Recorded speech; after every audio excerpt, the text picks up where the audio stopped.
সূরা আয-জিলজাল। বিসমিল্লাহির রহমানির রহিম। রহমান রহিম আল্লাহ তাআলার নামে।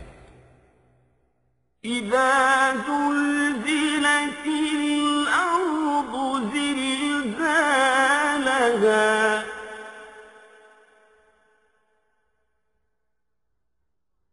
وأخرجت الأرض أثقالها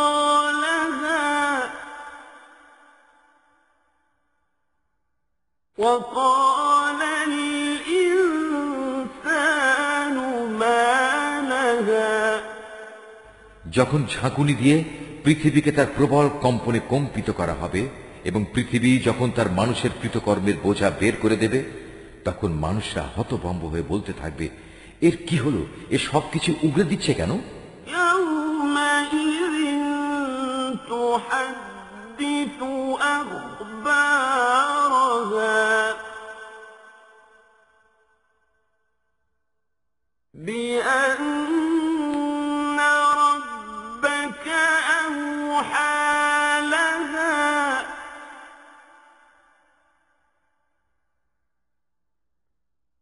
يومئذ يصدر الناس أشتاتا ليروا أعمالهم